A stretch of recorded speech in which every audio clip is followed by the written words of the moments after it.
get so much out of his shares. So please, let's welcome Bob.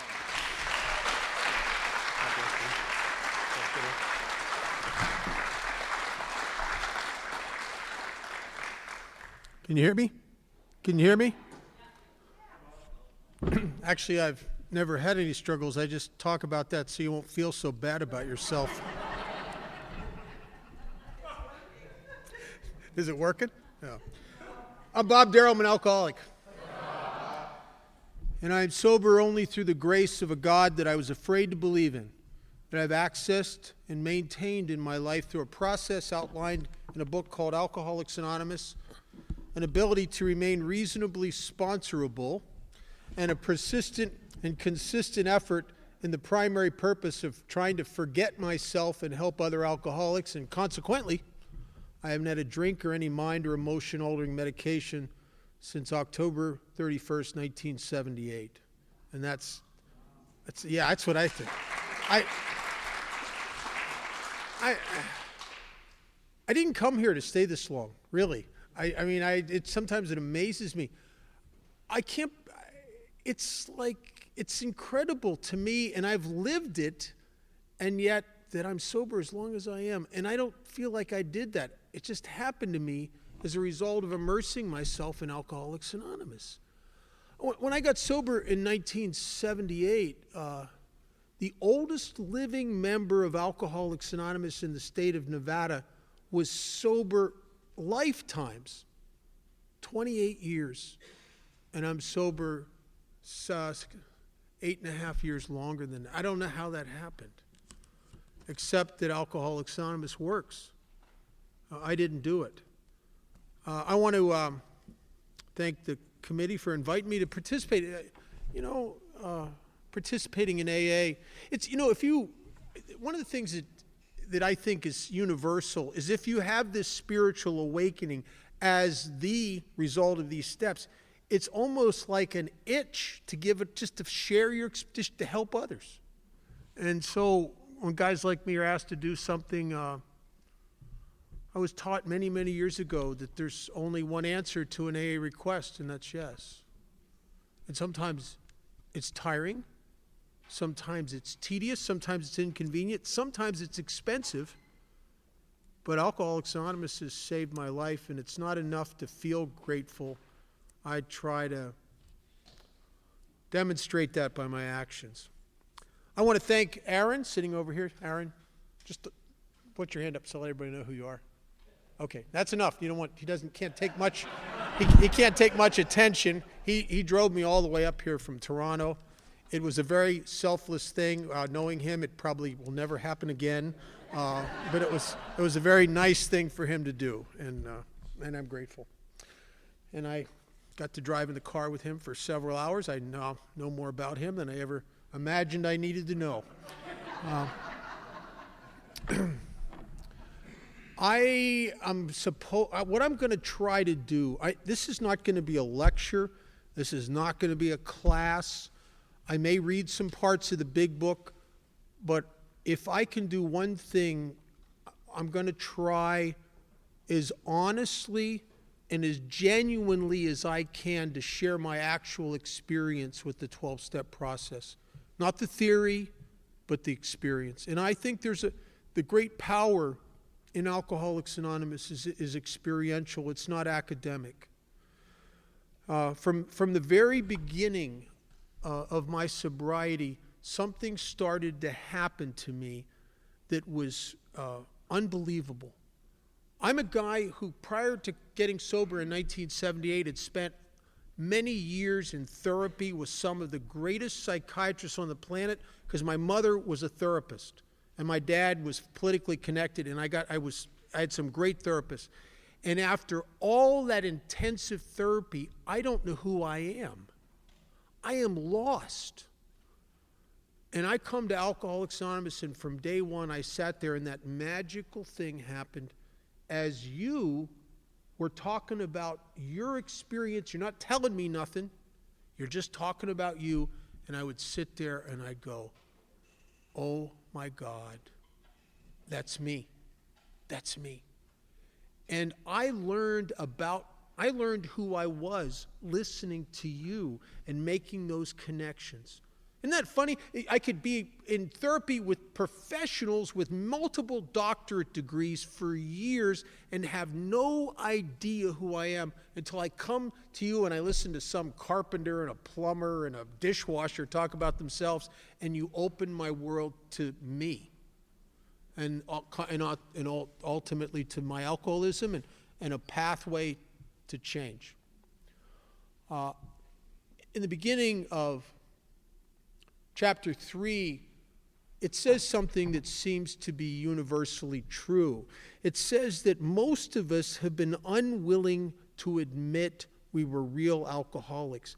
I mean, when you think about it, it's kind of bizarre the great lengths we go to mentally to prove to ourselves and anyone that will listen to us how we're not really alcoholics.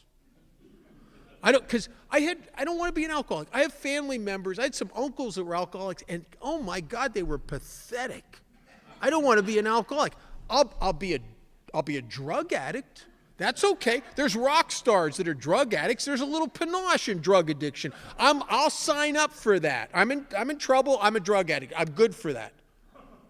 But there's no one I ever looked up to that wet their pants on a regular basis. You know, I don't want to be an alcoholic. I'll be a mental health case.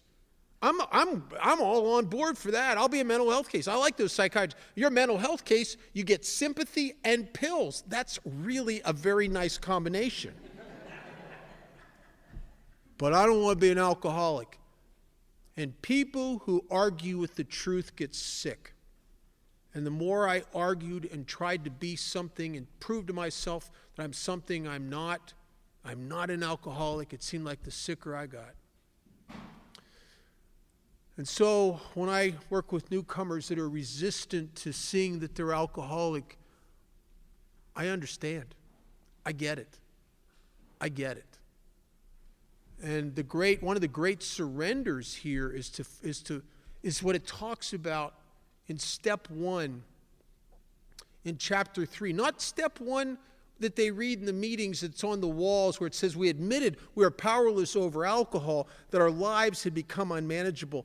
That is the synopsis of the experience of step 1, but the actual experience of step 1 is in chapter 3 when it says, looking back, it says we'd learned that we had to fully, which is more than half, fully concede to our innermost selves that we were alcoholics. This is the first step in recovery. What does that mean? My grand sponsor was a guy named Chuck Chamberlain, and Chuck used to say this was an inside job. See, I can admit that I'm an alcoholic in treatment centers. I can admit it in AA meetings. It doesn't mean that I fully concede to my innermost self. That place in me, it's in every one of us. We're not in touch with it. We're disconnected from it. But that place where there's no debate, where there's a knowing. That place where you connect the dots.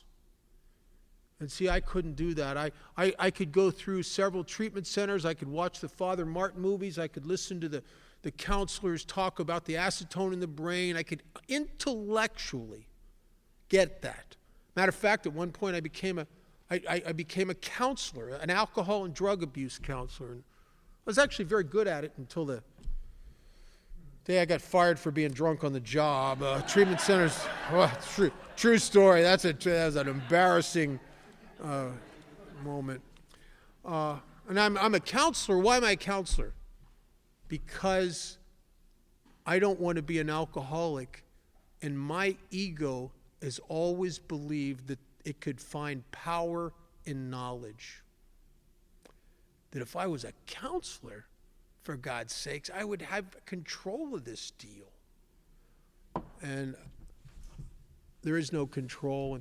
And what finally happened to me after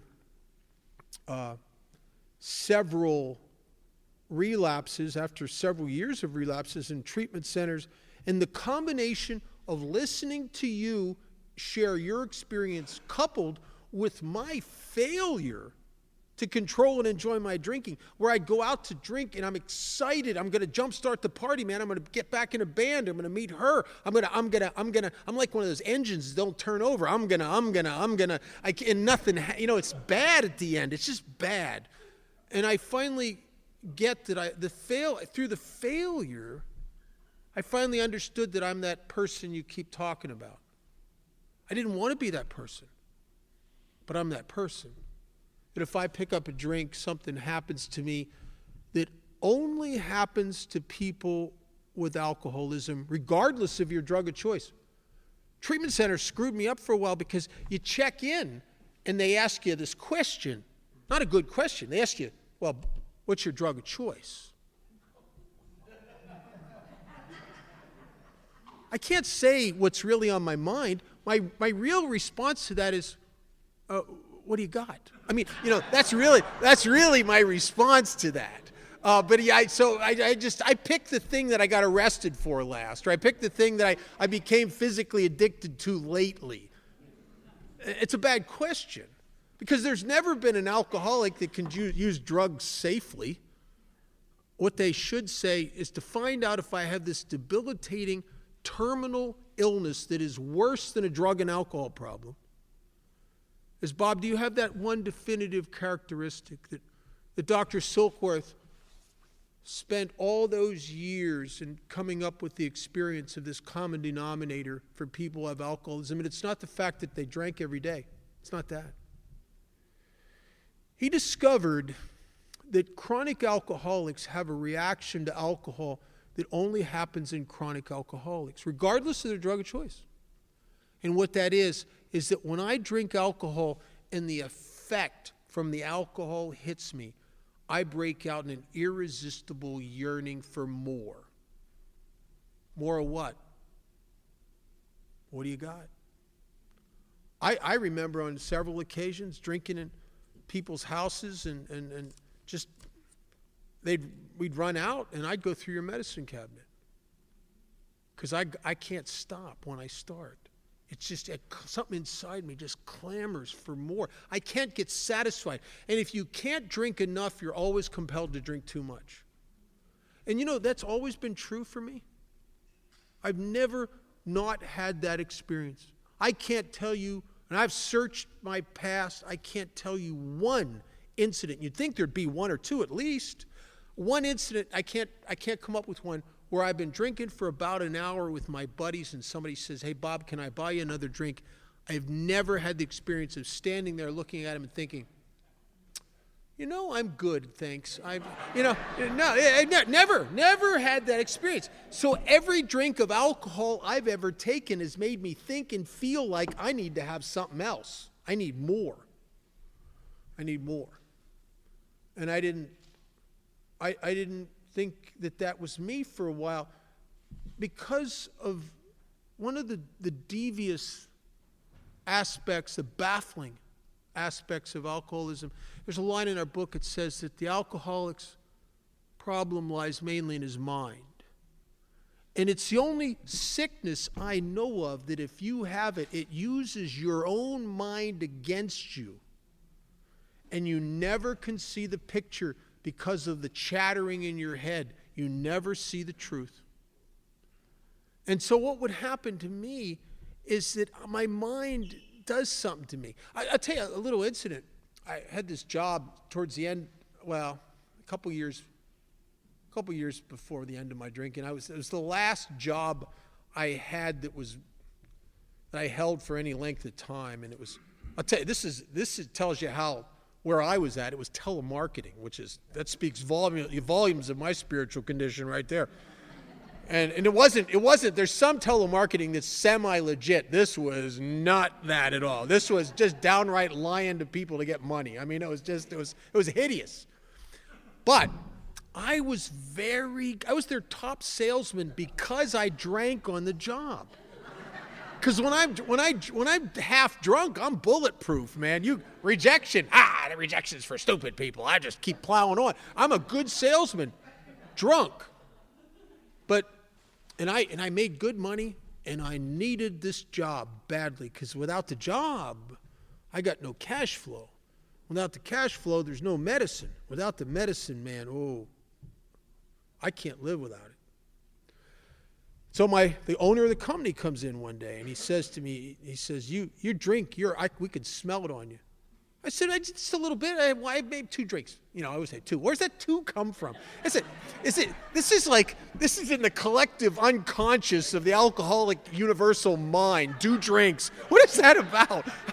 It's like everything tastes like chicken. It's right. No, you know what I mean? Where does that come from? But I had 2 once in a while at lunch. I tell him some crap like that. And he says it doesn't matter. You can't come in here with alcohol on you can't drink before work, you can't drink at lunch, you can't drink on the job, you can't drink anymore or we're going to fire you. Doesn't matter, I think I was one of the 2 best sales. Doesn't matter. You can't drink here. And I said, okay, because I don't want to lose a job. And the next day I come in and I'm sober. Not good, not a good place for me. So sober doesn't do well for me. And I come in sober and I'm irritated and I'm agitated and I'm uptight and I'm a little insecure, sensitive. My sponsor explained to me when I was newly sober, I told him I was sensitive, and he said, sensitive?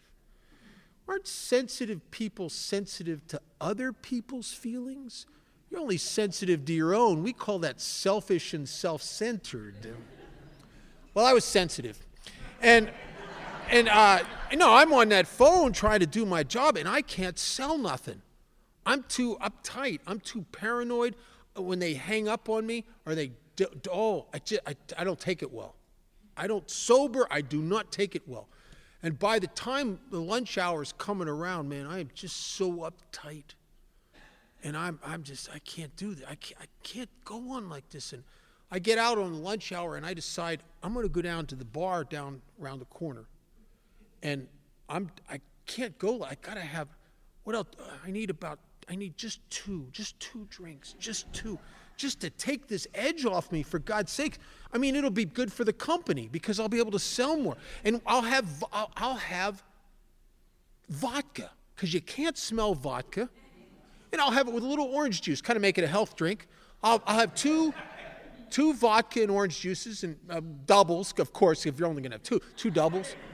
And that'll just take the edge off. I'll be able to come back. I'll be able to sell. It'll be good. It's going to be good for everybody. Do you ever notice how it's not just, I don't want to admit I'm selfish. I make it global. it's good for the world. It's good for everybody. So I go into this bar and I order a double screwdriver, 2 shots of vodka and some orange juice. I'll tell you, I drank that first one down quick.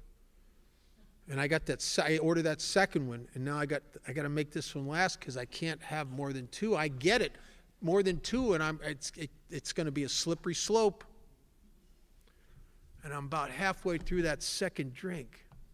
I'm starting to feel the effect of the first 1.5. And I'm sitting there and I'm thinking to myself, this is the damn United States of America. This is the land of rights and freedom, for God's sakes. Who are they to tell me I'm an adult, I'm over 21?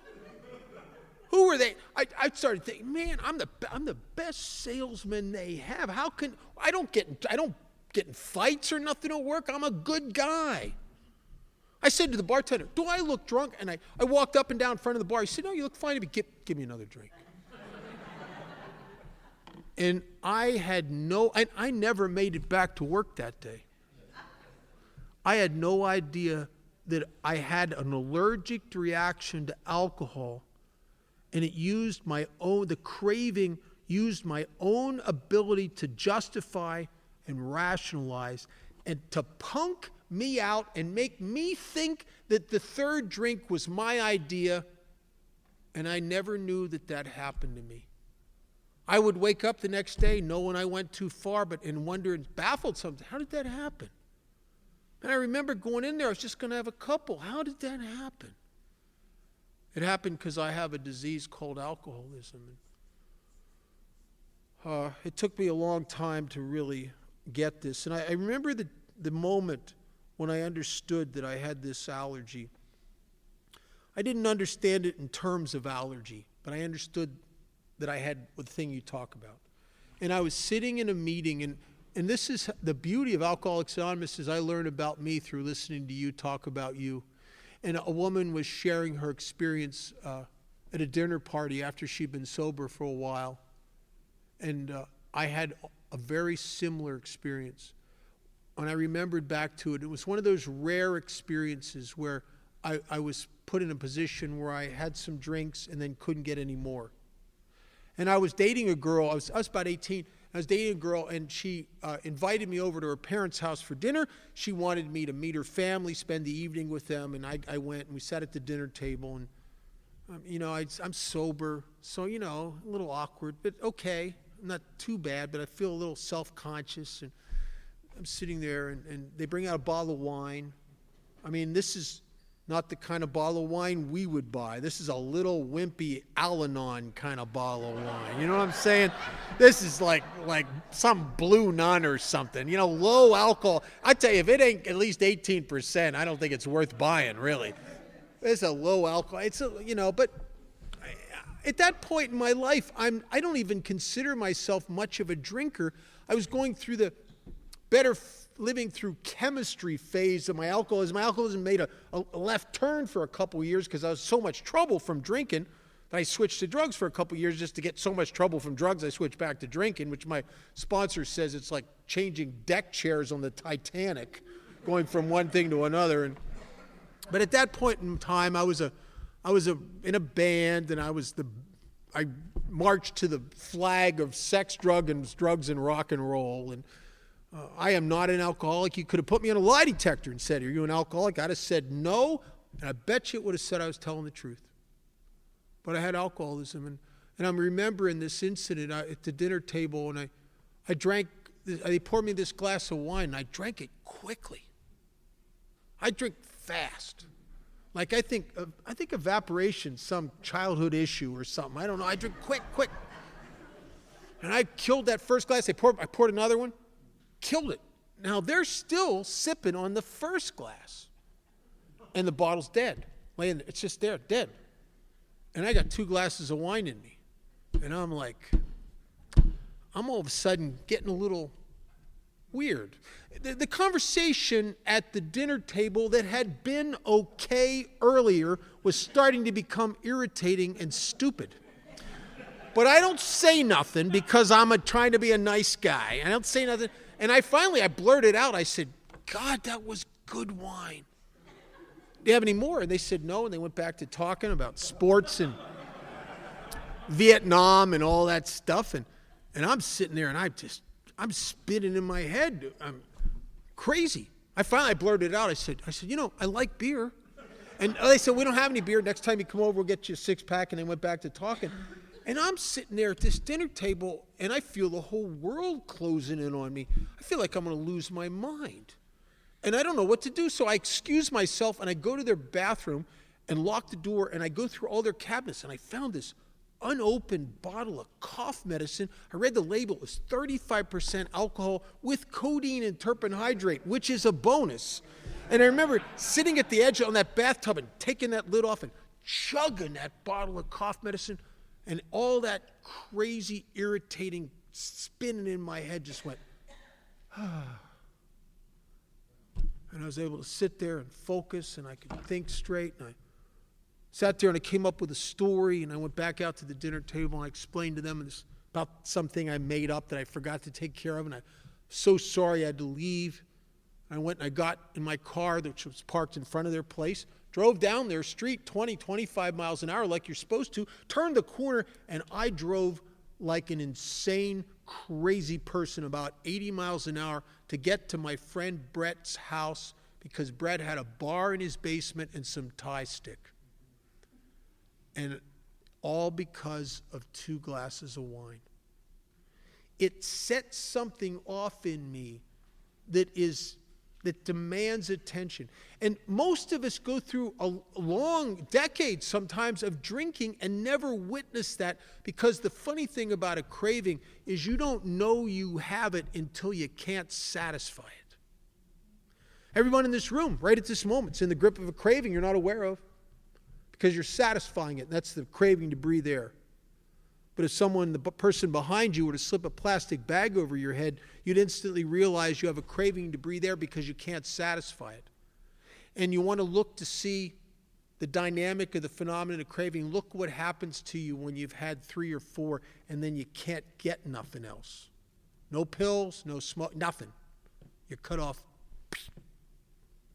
And what happens to guys like me when we're like that? Everything in me just goes crazy to get some more. Now, if that was all there was to alcoholism, then recovery would be a pretty simple deal. You'd go to some treatment center, they'd show you a Father Martin movie, they'd give you a lecture about the allergy in the brain chemistry and the acetane in the brain, and you'd go, oh my God, I can't take the first one. I get it. Oh my God, I just can't take the first one. I'm an alcoholic. If I take a drink, it's like having sex with a gorilla. I ain't done till the gorilla's done. I get it. I can't take the first drink. And I remember after hearing that woman share her experience at the cocktail party and remembering that incident in my girlfriend's house, it was like an epiphany. I remember thinking, oh man, this is good. See, I've always thought that there was power in knowledge. This is good. I know now. And that coupled with this sincere desire to not drink, I think I'm going to turn my life right around. I know it's been pathetic to now, but now if I don't drink, I know my parents always told me I had great potential. World, look out because I'm about to unleash my potential. And unbeknownst to me, I was about to enter into the most horrific, painful, degrading and demoralizing years of my life, where I would try and swear to myself time and time again, man, I'm not touching that stuff anymore. And I'd always go back to it. And I didn't know what was wrong with me because I end up in AA meetings where people say things to you like, if you're a chronic relapser, people say stuff to you. Like they'll say, well, just don't drink. Yeah, I know. I could do it for a while. I can say no. I can for a little bit. I can say no. I'm not smoking nothing either. No. Well, one. If you're a chronic alcoholic, there's a yes in every barrel of no's. And sometimes it would come to the surface the day I got out of detox. Other times it'd be close to a year later. If you have what I have, it's a really weird deal when you swear to yourself and you really mean it and you understand and you have the knowledge and yet you keep going back to something that you know is going to destroy you and you can't seem to stop yourself from starting. Silkworth, in the doctor's opinion, says that I have an abnormal reaction to alcohol. And then he sort of implies something else. He says that guys like me, when I enter into a state of abstinence, something weird happens to me. And it's hard to put your finger on. There's probably individuals in this room right now that their alcoholism is starting to have its way with you. And you don't know it because you don't know what's wrong.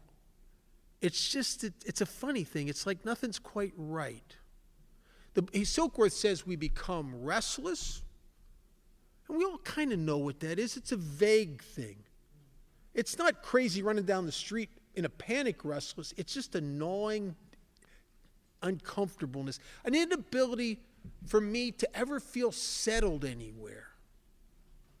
You know, wherever I am, I have a feeling like I need to be somewhere else. Where that is, I don't know. It's just not here. I'm irritable, but I don't cop to being irritable. First of all, I'm not irritable because, for God's sakes, irritable people irritate the crap out of me. I'm not irritable. What I am is when I stop drinking, I just become so hyper aware of how stupid everybody is. Do you know what I mean? See, there's probably people in here that go, oh yeah. There's stupid people everywhere, aren't there? They're just everywhere you go. Go to the grocery store. Stupid people in the grocery store. Gallon of ice cream, 6-pack of diet soda. Stupid people. Traffic. Stupid people in traffic. And then they make you go to those AA meetings. Oh, my God. They got the stupid people grouped right here. Right here. They're all here. They're all here. They're slogan slapping, happy, clappy, just grateful for everything. Stupid people.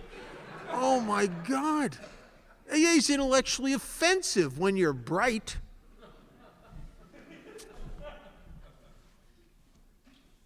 And I didn't know that how afraid I am. I didn't know that I feel so less than, and one of the cultivated, unrealized defense mechanisms in me is when I don't feel that great about myself, I'm compelled to mentally tear you down and judge you, hoping it'll level the playing field so I won't feel so pathetic and alone and apart from. And those of us that have done that, we know that it doesn't work. It puffs you up in a feeling of smug superiority temporarily, but you're always the person that's alone. You're always the one that doesn't fit. I had a friend, Jimmy, who said something that was so brilliant and it was so true for me. He talked about before he got sober, he said he worked over 50 places. And then he said, I never worked anywhere where they did it right. He said, some of those places have been doing it wrong successfully for decades. And then he got me when he said, you know something? I was always the guy that was leaving. Man, I'm always the guy that's leaving. I'm always the guy who's right but sitting in the corner by himself judging everybody else. And I don't even know I'm that guy. Because the ego, when you have no self-esteem and you've grown and cultivated this gigantic ego to compensate, the greatest trick the ego's ever done is to convince us it doesn't exist. That's not ego. That's not ego. I'm really right. You really are a jerk. That's not ego.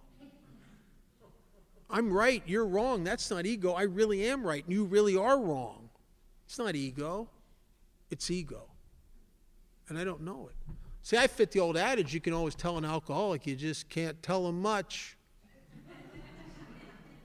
There was a great psychiatrist who worked, he was the Dr. Silkworth of the age, I think. He spent Abe's now, he's still at it, and I think he's like 90.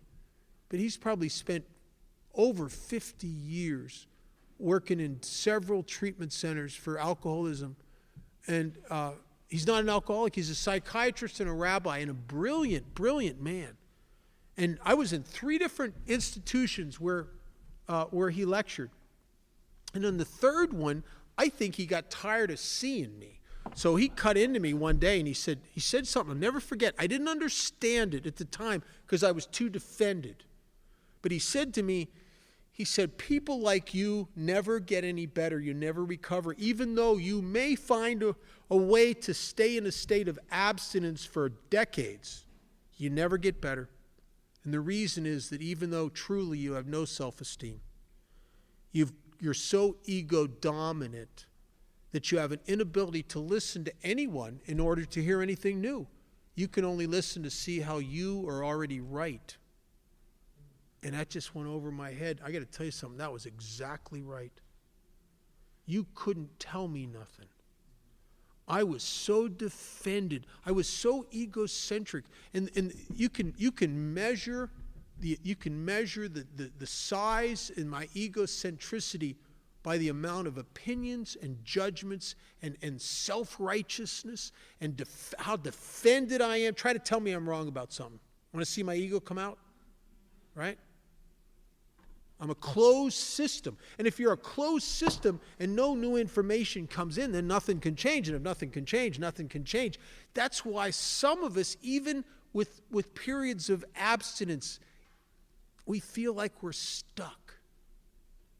I get sober and I enter into a state of abstinence and yet have a seeming inability to realize what other people in AA seem to so easily realize. That's why you annoyed me. on your talk about great gratitude. Because the truth is, I'm not grateful for anything. I don't even like anything. The truth is, I hate myself. I cover it up with a lot of bravado, but I truly loathe myself. And it's not hard to understand. For God's sakes, if someone else would have done to my loved ones what I did to them, I'd want to kill them. So it's not a mystery that I secretly loathe myself. I just covered it up so I couldn't see it, with a lot of bravado and a lot of machismo and a lot of being right and you're wrong. And it was brutal. And I was so egocentric. My ego doesn't care about anything except being right. It doesn't care if it kills me. As long as after I'm dead, everybody walks around going, well, Bob was right. I mean, I would sign up for a death sentence like that. My ideal way to die would be to throw myself in front of a bunch of nuns and orphans, and get killed that way as a truck hit me or something. Then everybody'd walk around and go, oh, we were so wrong about Bob.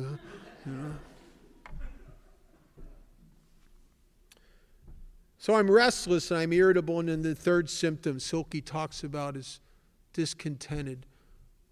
Alcoholism, the spiritual malady of alcoholism, is a disease of chronic malcontent. It seems to be an absolute inability to get and stay satisfied with anything.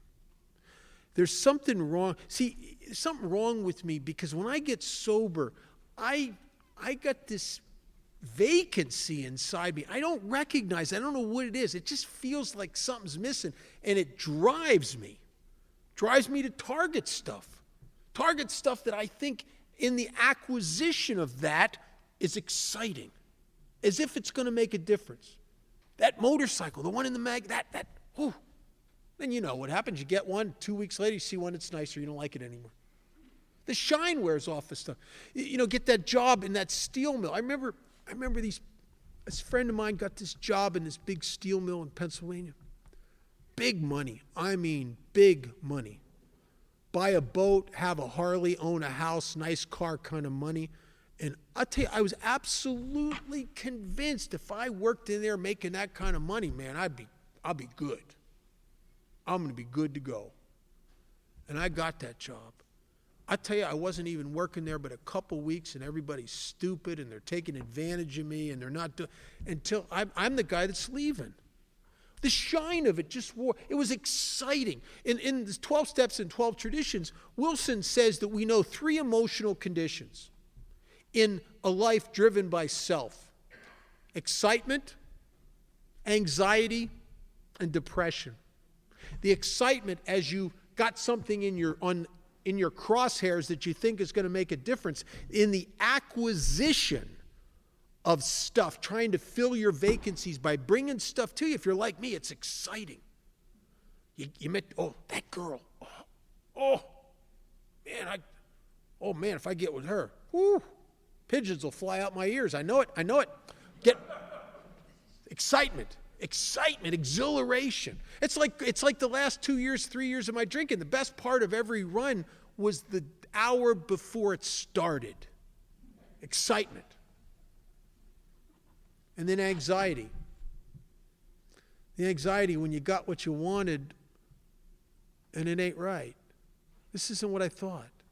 This doesn't feel like I expected it would feel, to have her, to have that, to have it. Or even worse is people start screwing with you and you can't quite get what you want and you worry about it all the time. Just grind away willfully trying to get what you want. And I don't know what's worse, getting it and watching the shine just melt off of it until it just turns into nothing you want, or the being blocked from getting it. But I know a lot of excitement, and I know a lot of anxiety, and then a lot of depression when you get everything you want and it hasn't helped, and you're still you. My grand sponsor used to say that if you're sober and you're unsurrendered, he said there'll eventually come a time where you will be unable to put anything between you and you. And there you are. And there you are. And we all know that feeling. You know, you're trying, man. I'm sober 8 months, and I got a good job, and I got a girl that really cares about me, and it's all nothing. And I don't know what's wrong.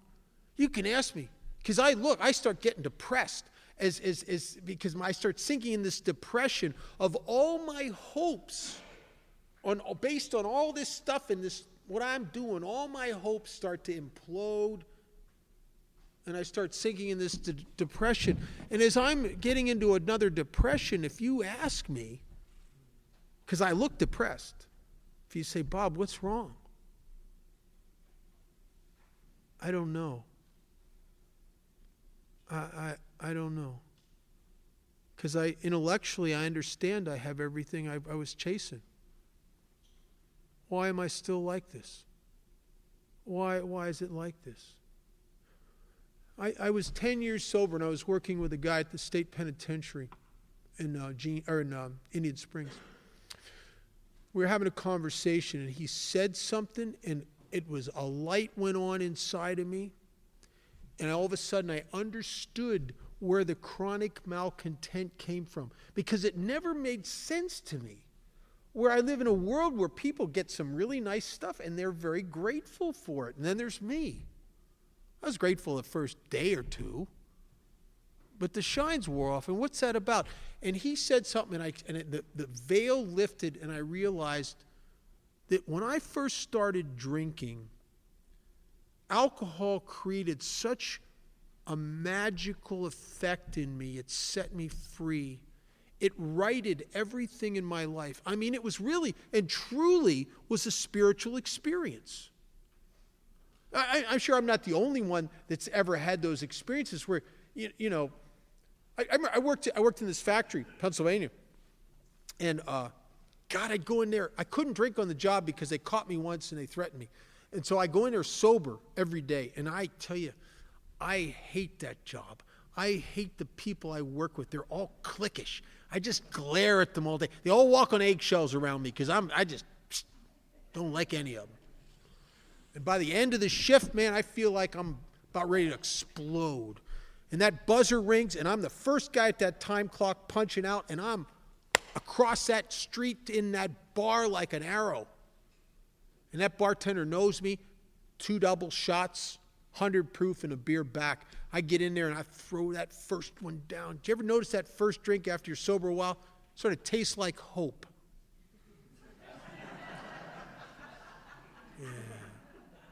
Throw that first double shot down, a sip of beer. Throwing that second one down, now I'm sipping more beer, waiting for him to set me up with 2 more. And now those people I can't stand from the factory are coming into the bar. I'm looking at them, sipping on that beer, thinking, they're not really bad people. A couple more double shots, and I'm shooting pool with a couple of them. About 12 shots in, and we're planning our vacations together, Get me about 20 shots in, I'm saying things to them like, I love you, man. Now that's freaking spiritual, right? That set me free. It took a hostile world that I don't fit in and just righted it until it was a wonderful place. So I've had feelings of love. I mean, it was amazing. And then here's what happens. I get sober. And unconsciously, I never knew this, but it was true just the same. On an emotional level, I'd compare what it felt like to be in that relationship with that girl that loves me to what it felt like to have 6 shots of tequila. And now she's pissing me off. Right? I'd compare what it felt like to have that job in that steel mill and getting those big paychecks to what it felt like to drink a pint of 151 rum. And now the job's just disappointing me. It's depressing. And I don't know why. But I don't know that experientially and emotionally, unconsciously, I'm looking for an effect that I'd once found. I'm looking desperately for ease and comfort. And Silkworth says we get these three, and we have these three conditions: restless, irritable, discontent, unless I can again experience that sense of ease and comfort that I once found in taking a few drinks. And so I try to take my drinks in motorcycle form, and I try to take them in women form. I try to take them in paycheck form, and it all pales. And what happens is eventually I go back to drinking. Because you can get what's second best, but I'm telling you, you can't get enough. And so I always return to drinking again because and Silkworth says that. He says, so we eventually succumb to the desire again, as so many of us do, and we pick up a drink and the phenomenon of craving kicks in, and I will burn my life to the ground, and I never intended to. And I couldn't stop. And I wanted to, and I couldn't stop. And in 1978, after many years of trying and swearing to myself I'm never going to do it again and doing it again, I tried to kill myself. And it's odd. A lot of people think that people commit suicide because of shame or guilt. I think people commit suicide out of pure hopelessness. My sponsor talks about getting to a place where there's no friendly direction on the planet, and at that time there's no hope that there's going to be.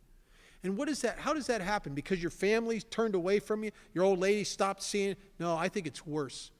I think it's a point where even the bag and the bottle, there's no hope there. Because you start to understand a bitter, unpalatable truth. I can drink till I pass out. I can drink into oblivion. But what I can't do, and I don't know why, is I can't get free. I can't get back that feeling I had for those early years of my drinking. I don't know why. Now, the last couple of years of my drinking, I drank in depression. I drank in a loneliness that was pathetic. I don't bathe anymore. I just hole up places and seek oblivion. And this is not a party. This is pathetic. I drink and I cry. I drink and I cry in loneliness. And I don't know what's wrong with me. I don't want to go to bars anymore because there are people in bars that are drinking and they're reaping what I used to reap. That ease and comfort. They're getting lit up. And it breaks my heart because I can remember when I was drinking and I was in a band where I was drinking and shooting pool with my buddies and laughing. When I was drinking and talking to the girls and getting hooked up, I can remember the freeing experience of alcohol, and I can't get it back. And the tragic part of that is that by the time most of us get to late stage alcoholism, and alcohol is no longer doing something for you, it's only doing something to you, and you want for everything in you to get back to where it's doing that thing for you, you've never needed the effect from alcohol more than you do in late stage alcoholism, just to bear up with the shame and the remorse and the destruction. If you could get the effect back, it wouldn't be so bad. Maybe you could roll with what you did to your family. Maybe you could roll with all the jobs you've jacked off. Maybe you could roll with the things you've done that you're ashamed of. But it doesn't set me free of that. It used to. I bet you I'm not the only one in this room that's ever done something just horrible. And after about 5 drinks, it's like, it could happen to anybody. You know? Isn't that funny? How that does that? It's amazing. Amazing. And I got sober because alcohol stopped becoming medicine. And if you're new here, I'm just curious, how many people are in their first year? Oh, wow.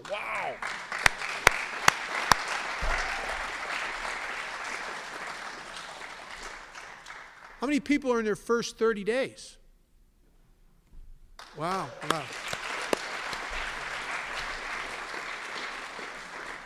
Is there anyone in their last 30 days? Yeah, I wouldn't admit it either. You'd be gang 12-stepped in this room, I can tell. I'm glad you're here. I hope that the magic happens here this weekend. And it's not because I got anything that great. It's just that when alcoholics really try to genuinely talk about themselves, other alcoholics sometimes can connect, you know. And the first thing that happens to us is we know we're not alone.